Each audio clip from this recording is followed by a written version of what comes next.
Hi Bob, welcome to the Talking Cities public lecture series. Could you just give us a short introduction about what you do? I'm currently head of planning at Camden in London, and I've just come out of the King's Cross project as project manager via a new service we set up, which is a combination of urban design and regeneration with a lot of urban projects involved in it. And so I'm pretty busy. Could you tell us, when did you find out you wanted to become a planner? I trained as a sociologist, social worker, and very quickly felt that actually lots of people's problems were environmental. And since I enjoyed drawings and buildings and architecture, I ended up finding somewhere to go, and town planning was it. How did you pursue that dream?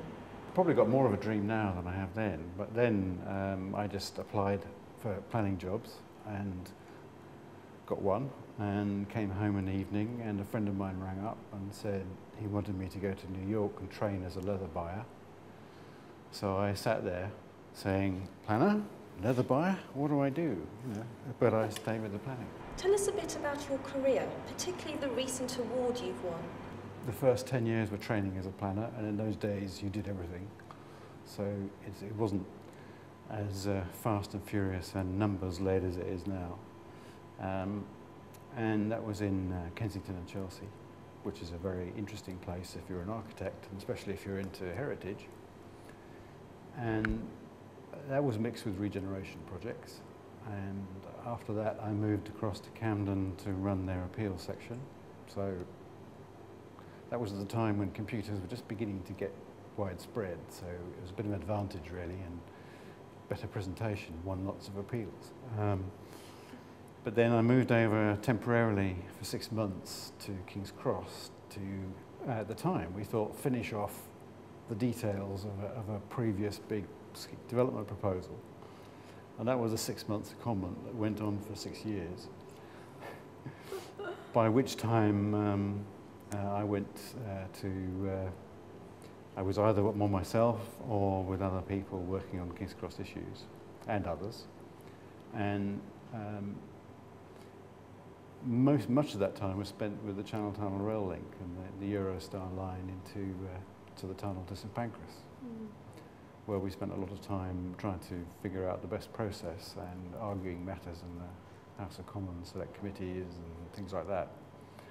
So it was very varied, and I took a year out in the middle to go to California and do research there, environmental appraisal and transport.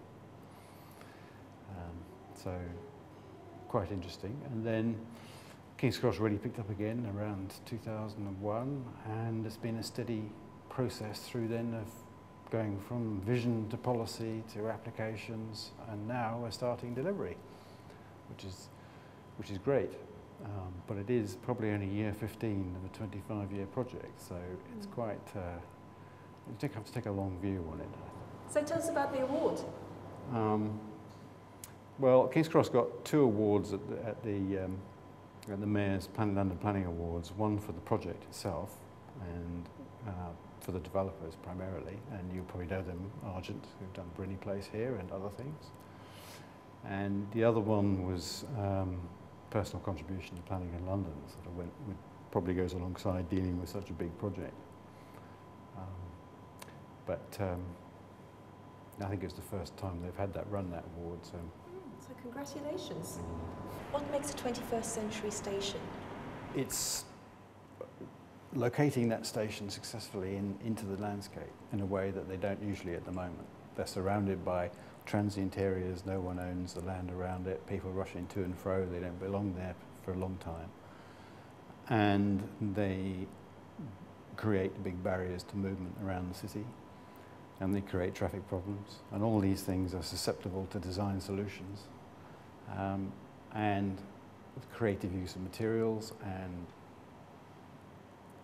almost deception in a way. You can almost pretend this isn't a station, it could be something else. And of course many stations now are just shopping malls with en-suite railway lines. So possibly that's a 21st century station, but if you look at St Pancras, it's been branded as a rendezvous. so that people actually meet there and they're not catching a train, but they recognise that it's a great building and they come there because that's the place everybody knows that they can meet up. So are there special places for meeting?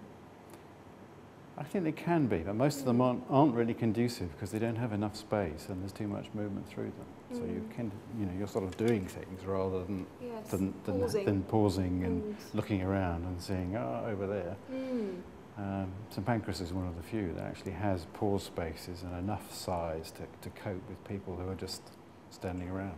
What would you like to be your crowning achievement? I think probably to bag another station. Euston's coming up.